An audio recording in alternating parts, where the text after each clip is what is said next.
Hola oyentes de Radio Sefará, tenemos el gusto de reunirnos con amigos frecuentes en esta emisora, como son María José Cano y Francisco Jiménez Bedman. ¿Qué tal? Hola, buenos días. Buenos días, buenos días. Bueno, esperemos que en el curso de esta charla también llegue a tiempo porque tiene un retraso en el transporte Miguel Ángel Espigares, que son las tres personas que coinciden en Granada, trabajando algunas para la universidad, otras eméritas, otros en el Instituto Darom, pero que han sido los representantes, digamos, de la Federación de Comunidades Judías de España para el proyecto de incluir temas de judaísmo en el currículo escolar de la Junta de Andalucía. ¿Puedes contarnos algo o corregirme si hay algo que no dije bien, María José? No, yo creo que muy bien.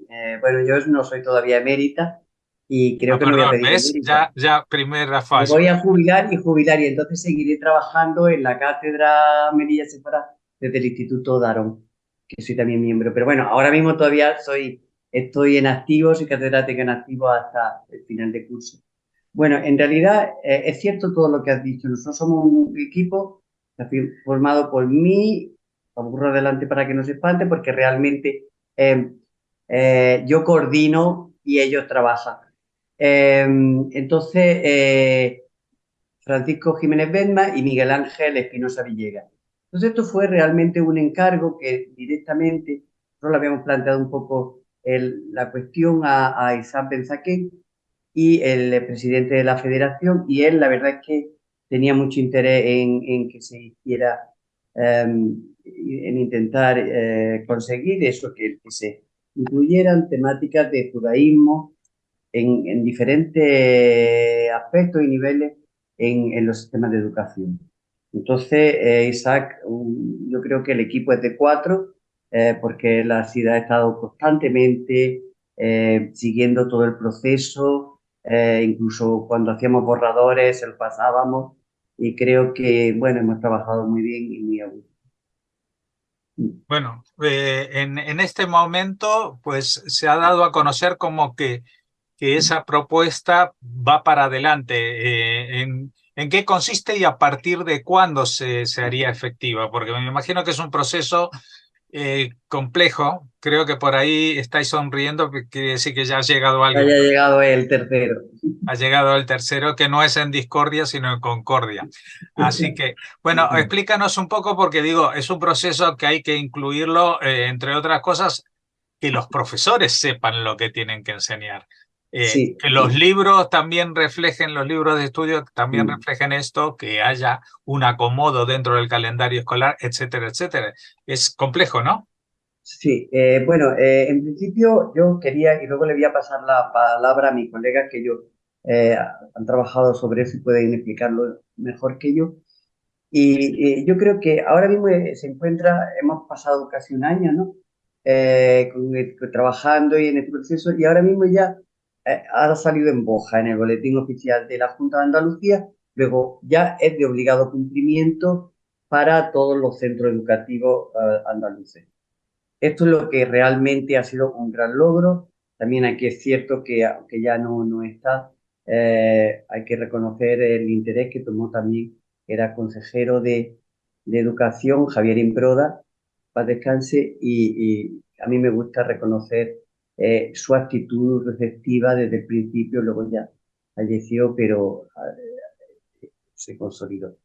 Entonces, en ese proceso estamos ahora mismo. Claro, efectivamente hay ahora que hacerlo porque, en teoría, ¿verdad, chicos? Esto se implanta en septiembre de este año y sería muy importante, y ya les cedo a ellos la palabra para que concreten, sería muy importante, o por lo menos para nosotros sería nuestro deseo, que esto se pudiera implantar en otra comunidades autónomas. Creo, y hablo de forma genérica, creo que es imprescindible la educación para erradicar el antisemitismo, el antijudaísmo, que no es exactamente lo mismo. Porque en España hay mucho antijudaísmo. Yo creo que más incluso que antisemitismo, tal y como si consideramos los términos científicamente. Y incluso anti-israelismo. Entonces yo creo que la educación es importantísima, que no se, para acabar con ciertos mitos y sobre todo que cuando uno conoce algo, conoce a alguien, conoce a un pueblo, conoce una cultura, pues empieza a amarla y entonces es más difícil tener sentimientos anti esa cultura. Y ya no digo nada más, quiero decir que nuestra intención nos gustaría, si alguien lo necesita, colaborar pues, para que se implante en otras comunidades. Y ya le cedo la palabra a mis colegas. Bueno, Le pregunto a ellos. Francisco, te toca hablar y explicar un poquito en detalle en qué consiste el plan, a qué edades va dedicado y cómo se implementa. Y la gran aportación de la nueva normativa es que da carta de naturaleza, digamos, del punto de vista curricular, a un contenido cuya ausencia era lacerante en el sistema educativo. Era cantidad de ocasiones que habíamos tenido en conversaciones con colegas de Israel y países y nos comentaban que cómo era posible que en el caso de España, donde el judaísmo medieval floreció de esa manera universalmente proyectada, cómo era posible que los alumnos preuniversitarios, por ejemplo, el bachillerato, no tuvieran conocimiento ni acceso a esas fuentes de información. De tal modo que para nosotros, creo que así, para nosotros como país, como colectivo, asumámoslo desde el punto de vista más general, ha sido un auténtico logro, porque yo creo que el ejemplo va a acudir. Había precedentes hasta donde yo controlo, en Madrid, en el caso de Andalucía, que se ha sumado afortunadamente desde la órdenes de mayo, es un logro tremendo, ¿no? Así que Perdón, esperamos, Francisco, ¿perdón? acércate un poco más al micro porque se me pierden Perdón, algunas palabras. perdón. O gíralo, sí, Sí, eso. como os comentaba, que la idea básica y la gran aportación que conlleva estos desarrollos legales es que por fin introduce, desde un punto de vista normativo, unos contenidos curriculares que brillaban por su ausencia en los sistemas educativos o en las normativas educativas anteriores. Y que era un lugar común de conversación, compañeros de otro ámbito académico, de otros países, que se extrañaban profundamente, como en el caso de España, donde ese judaísmo medieval fue tan fecundo, pues no hubiese el más mínimo atisbo de contenido curricular en las asignaturas que eran propias de bachillerato. Pensemos que son estudios preuniversitarios. Entonces, yo creo que, aunque ha llegado tarde, es bueno siempre comentarlo, pero quedémonos un poco con el elemento positivo. El elemento positivo es que es la primera vez que se plasma en documentos normativos educativos de enseñanza media, en el ámbito de Andalucía, concretamente, del que estamos hablando, unos contenidos curriculares muy específicos, que ahora desarrollará nuestro compañero Miguel Ángel. Eso va a dar pie a que nuestros alumnos en bachillerato puedan conocer a Maimónides en un pie de igualdad y pensando en la asignatura de filosofía como lugar común de ejemplificación, ¿no? Pero en pie de igualdad como pudiera ser Aristóteles, Kant, Descartes, cualquier otro filósofo.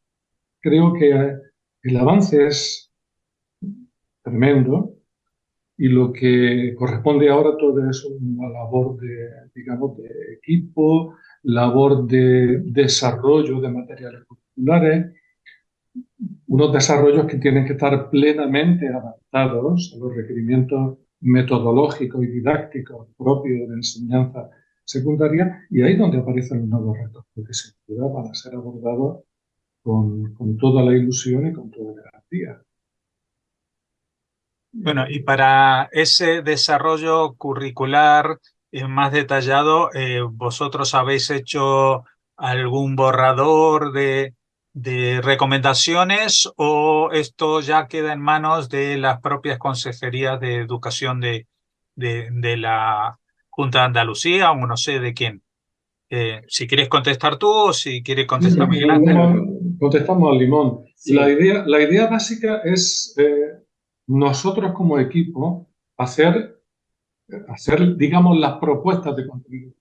De hecho, vamos a hacer es, aparte de lo que los elementos normativos, disponer de todo el material curricular que, digamos, de una manera contextualizada se da en el centro. Entonces, desde esos parámetros de aproximación, hacer la propuestas para cubrir esos contenidos curriculares en bachillerato. Esas propuestas se van a hacer y se van a poner evidentemente a disposición de todo el mundo. La idea no es tener una cuestión privativa porque lo pertinente, entiendo yo, a través de la administración, que sería lo correcto, digamos, suministrar ese tipo de materiales curriculares. A partir de ahí yo presumo que las propias empresas, las propias editoriales, deberían nutrirse o tomar como referencia esos contenidos, debería yo decir, porque realmente el trabajo va a ser trabajo de primer orden, por la propia calidad académica del grupo de trabajo del cual parte. Por lo tanto, ese elemento es fundamental. Y luego habría otra serie de elementos de acompañamiento, diría yo, estratégico en ese proceso, que a nadie se le escapa, que sería, se debería abordar igualmente un tipo de cursos o línea de actuación para la formación del profesorado que esté interesado en ese tipo de materia. En el ámbito de Andalucía, pues hay toda una serie de estructuras orgánicas, entre ellas los famosos CEP, que para los que hemos estado en media es palabra harto común, que se encargan principalmente un organismo oficial de la Consejería de Educación y Ciencia, cuya función primordial es la formación del profesorado en atención a las necesidades que ellos mismos puedan tener. Pero insisto, esto sería como un trabajo en paralelo. El desarrollo curricular sería un elemento que asume el grupo de trabajo y la formación en centros o la formación del profesorado habría que llevarla en simultáneo, habría que pensar en detalle. Yo quería añadir a lo que ha dicho Francisco, que nosotros tres estamos realmente, hemos iniciado ya un plan de trabajo, estamos elaborando lo que nosotros de forma coloquial llamamos cuadernillos didácticos. Sí, material didáctico, que yo le llamo cuadernillos, porque creo que tampoco hay que hacer un manual extenso, sino hacer un cuaderno que sea útil para el profesorado y si nos da tiempo, pues también cuadernos para los alumnos. Entonces, nosotros estamos en eso, trabajando en eso, estamos en contacto con el señor Benzaquén, con Isaac Benzaquén, pues para pasarle ya lo que vamos elaborando y luego presentarlo a las autoridades académicas de la Junta. Creo que los tres, bueno, yo soy profesora de estudio hebreo y arameo, me he dedicado más a literatura y algo de historia. Francisco también es doctor en estudios semíticos en el área de estudio hebreo, él es especialista en Qumran y lengua, y Miguel Ángel Espinosa, que también es doctor, él es profesor de historia del arte, pues también está, está licenciado tiene la tesis sobre estudios judíos. Yo creo que realmente no es por nada, pero yo creo que estamos preparados, bastante capacitados para poder hacer estos cuadernos y luego pues ya presentarlo a la Junta y ver cómo si queremos hacerlo pues en el mes de julio. O sea que no nos podemos retrasar si queremos que como se tiene que empezar en septiembre, a mediados de septiembre, final de septiembre, pues tenerlo hecho pues para antes del mes de agosto. Y ya pues Miguel Ángel puede informar, si te parece oportuno, Jorge, sobre los contenidos que hemos conseguido, digo conseguido porque ha sido una labor que han llevado ellos muy, una labor, valga la redundancia, muy laboriosa para incluir toda esta temática. Y Miguel Ángel, si te parece bien, puede explicar qué es lo que se ha incluido. Gracias, Jorge. Por supuesto, Miguel Ángel, tienes la palabra. Ya habrás recuperado el aliento de llegar esto corriendo un poquito. En una locura, pero los finales de curso son siempre igual, con reuniones y de aquí y de allá. Entonces, pues sí, voy recuperando el aliento. Eh, Vamos a ver, los contenidos, la verdad que son bastante variados y sobre todo intentan paliar una carencia que tenía la formación, no solamente en Andalucía, creo que en toda España. Entonces, son contenidos que afectan a la historia de la filosofía, a la historia del arte, a la historia de España, a la historia del mundo contemporáneo, eh, a la lengua castellana y su literatura, e incluso dentro del programa de educación en Andalucía hay una asignatura como Patrimonio Cultural y Artístico de Andalucía, en la que curiosamente no se contemplaba nada en un principio. Y sin embargo, pues hemos conseguido que ahí se pueda estudiar el patrimonio, dentro del patrimonio cultural andaluz, un patrimonio que entendemos compartido, que es el patrimonio sefardí. Lo entendemos compartido porque no es solamente los restos materiales que puedan quedar pues, en Andalucía, sino esa memoria que queda entre las comunidades sefardíes y también en la comunidad andaluza, ¿no? Entonces, son contenidos muy variados, pero hemos procurado que no solamente recuperen o palíen esa falta de conocimiento de lo que fue la historia del pueblo judío en Sefarad, sino que también ofrezcan una serie de contenidos y de formación sobre lo que es la realidad del pueblo judío en la actualidad.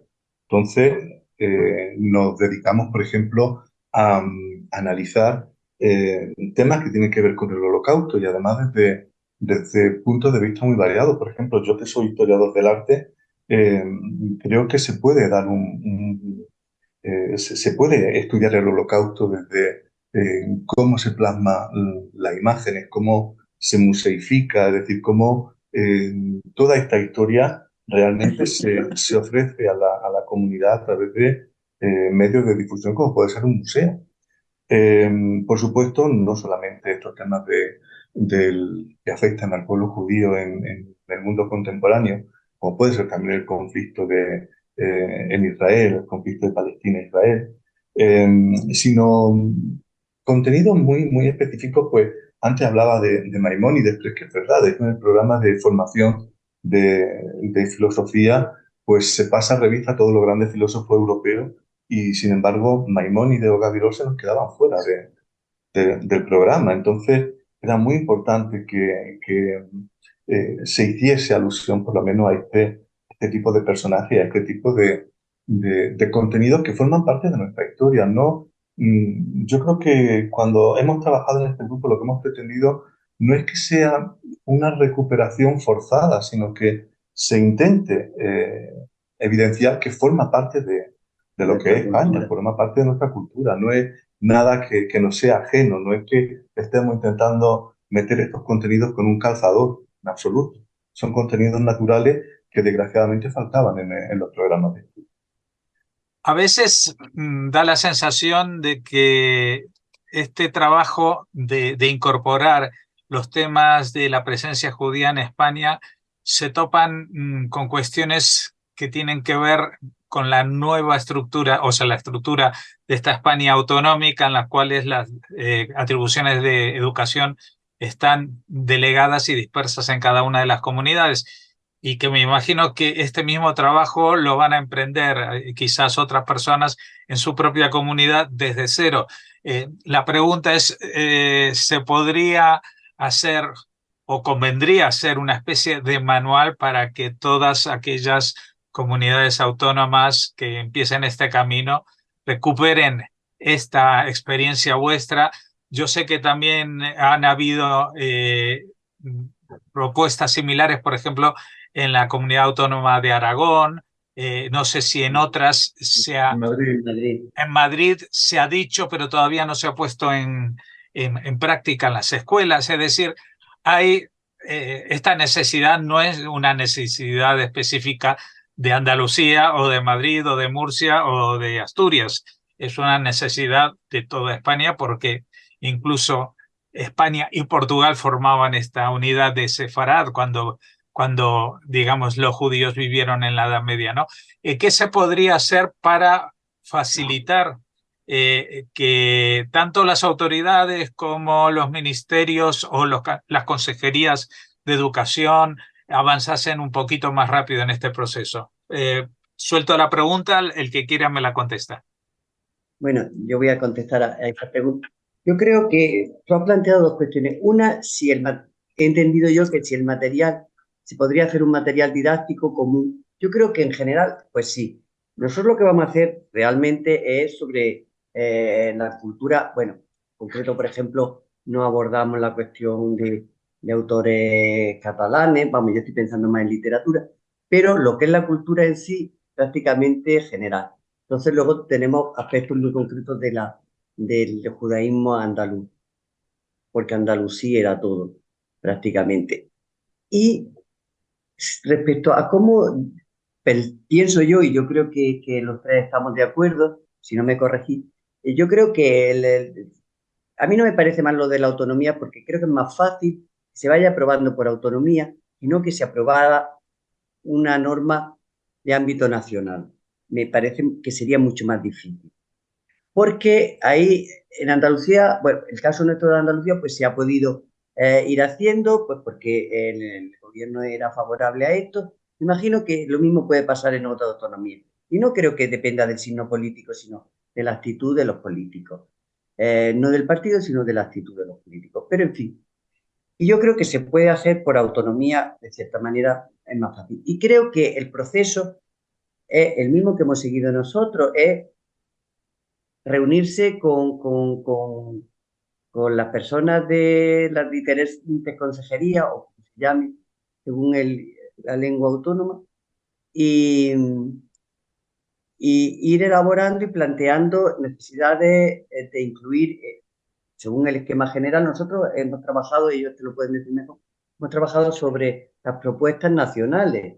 Entonces, por eso son propuestas del Plan Nacional de Educación y sobre eso hemos trabajado. Entonces, creo que siguiendo el mismo sistema que hemos seguido, reuniéndonos con las autoridades pertinentes, haciendo unas propuestas, y o sea que prácticamente lo que hemos hecho se puede repetir en otra autonomía. Pienso yo. ¿Vosotros Sí, qué opináis? yo creo que además el hacerlo por comunidades autónomas tiene también una ventaja. Y es que se recupera mucha más información, porque un plan nacional probablemente habría ido a lo más general. Pero el hecho de hacerlo, por ejemplo, desde Andalucía, pues implica que le prestemos más atención A la judería a la judería, por ejemplo. andaluza. Entonces, a la judería andaluza, al patrimonio que queda todavía, como puede ser con las juderías de nuestras ciudades, Córdoba, la sinagoga.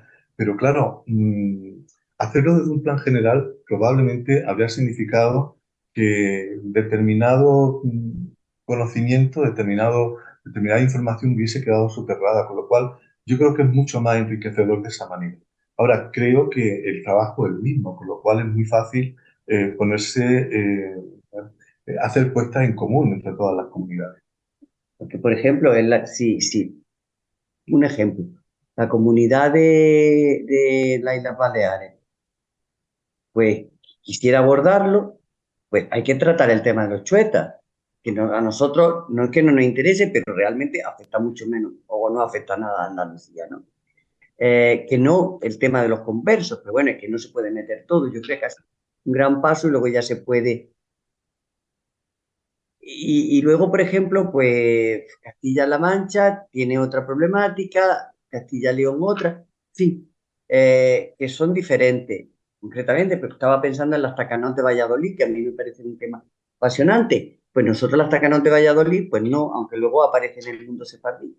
Pero bueno, pero creo pero el sistema de trabajo tiene que ser exactamente el mismo, porque luego tenemos ítems muy generales que es para todos, como puede ser el tema del holocausto, el tema del antisemitismo, abordar un poco, Miguel Ángel, sobre todo está muy interesadísimo, tocar algo, el tema del conflicto Israel-Palestina. Entonces, esos son temas que afectan desde cualquier punto geográfico trate de hacer, pero hay otros más específicos. Luego, por ejemplo, los grandes filósofos, pues lo haga en Aragón, lo haga en Galicia, tienes que tocar a Maimónides y en Gaviroli, eso es incuestionable, como tienes que tocar a Aristóteles, eso no es cuestión de... Pero luego hay otras cuestiones más regionales, podemos decir, o más eh, territoriales. Sí, pero hay una idea básica que es la de concienciar que esto es patrimonio y Sí, que es nuestro. es nuestro patrimonio. Entonces, yo pienso que eso sí que hay que hacerlo conjuntamente, todas las comunidades, porque el empeño es el mismo. Entonces, eh, que Andalucía luche por su patrimonio o que Aragón luche por el suyo no significa que no podamos unir esfuerzos Claro, y hacerlo entre todos. es que Porque, debemos de hacerlo. sí, porque es que forma parte de una historia común que llevamos compartiendo siglos, con lo cual no podemos dar la sensación de que esto es algo impostado, de que esto es algo forzado. No. Bueno, hablando, ahora que hablabas de patrimonio y dado que estáis reunidos en la Universidad de Granada, yo no me canso de reivindicar que el nombre de Granada, Garnata al-Yahud, es Granada de los judíos y justamente a pesar de que no hay mucho patrimonio arqueológico que visitar, judío, me refiero, en la ciudad, pues el punto judío voy a reivindicarlo una vez más, no está suficientemente mostrado en los temas de turismo, en los temas de la visibilidad de Granada como una ciudad vinculada a un pasado judío, aunque ahora no haya una comunidad judía establecida en la ciudad ni en la provincia que yo conozca, pero bueno, a ver, estamos hablando de reivindicar Andalucía, de reivindicar España, pero la patria chica, que es la propia ciudad, también yo creo que tendría que hacer un esfuerzo añadido fuera de este plan de educación general, pero en las escuelas de Granada también algo tendría que haber, ¿no? Es mi opinión, Pues no la sé. verdad es que nosotros tres hemos estado en un proyecto que ha dirigido, el IPE era Miguel Ángel, sobre la comunidad judía de Granada, eh, que ha terminado ahora, ¿no? Sí. Y yo concretamente he escrito un libro que se llama Paseos por la Granada Judía, que ha tenido mucho éxito, ya prácticamente está agotada la edición, y que curiosamente, bueno, yo lo pidieron mis nietos porque estaba dedicado a ellos, lo llevaron a su colegio y han hecho algún paseo de eso. Yo además me he comprometido el año que viene a acompañarlo. Y estamos dando, claro, nosotros, la cuestión del proyecto de Miguel Ángel es científico, el mío se ha basado, mi libro se ha basado en textos en crónica árabe, en crónica judía por ejemplo, en procesos inquisitoriales, las actas inquisitoriales, pero luego pues es un paseo, o sea que es completamente turístico y de alguna manera, pues para hacer un poco de difusión de qué es lo que ha sido el pasado de la Granada judía. ¿Sabes? Ese libro, que yo no sé si te lo mandé a ti, ¿no te lo he mandado? Ah, pues te lo mandaré. Pues me queda muy poquito, te mando uno. Pues realmente tiene una proyección diferente a otro libro que, bueno, está en imprenta ahora, que es más científico y este no es que no sea científico porque los textos, son crónicas, pero está explicado de tal manera porque es un libro que yo hice para mi hijo y para mis nietos y para los hijos de un amigo judío que murió. Y entonces realmente tiene otra proyección y otra perspectiva, pero que están utilizando mucho para lo que hay aquí. Y yo creo que realmente es también nuestra obligación difundir el pasado judío, pero bueno, pues cuando salga el libro de Miguel Ángel, que sale estos días, también te lo mandaré. Sí, la verdad que ha sido un grupo de trabajo, proyecto de investigación que estaba financiado por los fondos FEDER y ha sido bastante fructífero porque fructífero y además que ha ido tocando prácticamente todas las ramas desde libros como este de los paseos por Granada y libros pues, de un contenido quizás mucho más específico como puede ser el de la judería de Granada. Pero es cierto que cuando se pidió el proyecto se hizo precisamente porque se advertía claramente que no había nada en Granada, ni siquiera, vamos, pensar que Granada no esté en la red de judería es que me parece, bueno, es verdad que tenemos muy pocos restos arqueológicos, pero cada vez se detecta más en la ciudad grupos de turistas que vienen buscando también un pasado y que vienen buscando la judería. Y sin embargo, no podíamos hasta ahora ofrecerle pues, algún documento de tipo científico, porque no se trata de ir paseando y contando historietas, de ir contando leyendas, sino de recuperar una historia que es real. Y esa historia de la comunidad judía en Granada necesitaba también hacerse oír. Entonces, realmente esto no ha hecho nada más que empezar. Por ahora vamos con unas cuantas publicaciones, pero nosotros queremos revolucionar la ciudad. Me parece muy Fantástico. buena este último apostilla y aparte, siempre que os entrevistamos, me da la sensación de que sois un poco los tres mosqueteros de esta causa, ¿no? En la ciudad, pero y más allá, porque también estábamos hablando de que hace poco abristeis esta cátedra de la Universidad de Granada en Melilla, es decir, que incluso en Melilla, donde hay una presencia judía desde hace 150 años, pues la Universidad de Granada y vosotros os personáis para llevar adelante este proyecto. Por supuesto que no tenemos más que buenas palabras para agradeceros y que encima os van a jorobar un poquito estas vacaciones, por lo menos en julio, con todas estas cosas que nos diceis, que nos cuentáis que tenéis que hacer. Así que os reiteramos nuestro agradecimiento, el de todos los judíos que vivimos en Granada, en España, que hablamos español en cualquier lugar del mundo, los que somos sefardíes y los que no lo somos, porque esto es parte de nuestra historia, y cuando digo nuestra, es la vuestra, la mía y la de todos los que estamos, por lo menos en este momento, escuchando esta entrevista. Nadie que viva en, yo qué sé, en algún país que no tenga nada, ninguna vinculación, quizás entienda cómo un país con una historia tan rica, con este vínculo entre culturas,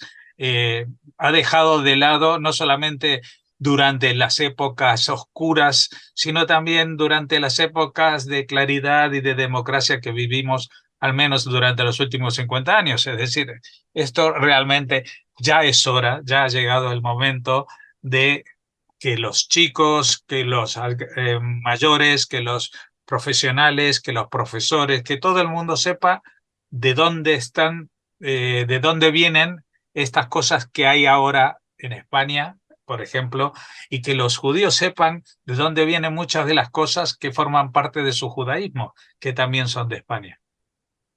Yo solo quiero, para concluir, decir una cosa. Bueno, pues cuando tengamos más noticias, Francisco va a ser el que va a coordinar un poco lo de los cuadernillos.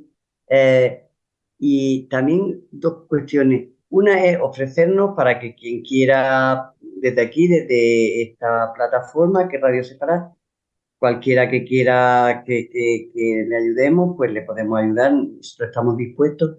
Y luego tú has dicho una cosa, que gente que ha habido un vacío, y en realidad muchas veces simplemente se necesita que alguien esté dispuesto a hacerlo. No es que haya mala voluntad, sino que nadie se lo puede decir, bueno, vamos a hacer esto, vamos a dar este paso, vamos a hacer este esfuerzo, porque es cierto que cuesta esfuerzo, pero si tú tienes buena voluntad y tienes deseo, y aquí, cuando tú dices los tres, quiero meter a Isaac, porque creo que formamos los tres D'Artagnan y los tres mosqueteros, porque realmente sin él, nosotros teníamos la idea, pero sin él, y que él también tenía esta idea, no hubiera sido posible. Yo creo que todos los judíos de España tenéis una suerte tremenda con tener ese presidente que está dispuesto a luchar, a pelear, a hablar, y para conseguir que todos los españoles, todos, y además voy a decir una cosa, y es que, por ejemplo, los hijos de este amigo mío, que son judíos y su padre es practicante, yo le dije, son de Granada. Le dije, ¿vosotros sabéis algo de la historia de Granada? Y nosotros no. Digo, ¿será posible? Pero es cierto, o sea, que incluso los propios judíos no saben la historia, los propios judíos de España no saben parte de la historia nuestra, y aquí incluyo a judíos, musulmanes y cristianos, la desconocen, y desconocen que una parte de esa historia es gracias a los judíos. Y yo creo que eso es importantísimo, porque eso también va a unificar a los jóvenes de distintas creencias religiosas. Y creo que es importante para los judíos, para los musulmanes y para los cristianos, para los jóvenes. Entonces, por pues supuesto. Me uno ya me callo, que hablo mucho. No, pero no hay problema porque si hablas más, pues Luego lo hacemos cortas. otro programa sobre esto. No, ya no hablo más. Quería Lo dejo para agradeceros que cierre. agradeceros a los tres, no solamente que nos hayáis atendido hoy, sino todo esto que estáis haciendo, María José Cano, Francisco Jiménez Bedman, Miguel Ángel Espígares Villegas. Gracias por esta labor y esperemos que dentro de poco podamos hacer otra entrevista sobre cómo esto ha empezado ya a gestionarse, no solamente en los despachos y en las altas esferas, sino cómo los chicos ya están recibiendo este tipo de material de clases, que incluso seguramente el feedback que nos den los alumnos también sirva para ir haciendo pequeños ajustes y avanzar todavía más. Muchas gracias y hasta la próxima. Y bueno, y feliz verano a pesar de que lo tenés un poco crudo ahora mismo. Muchas gracias. Muchísimas gracias.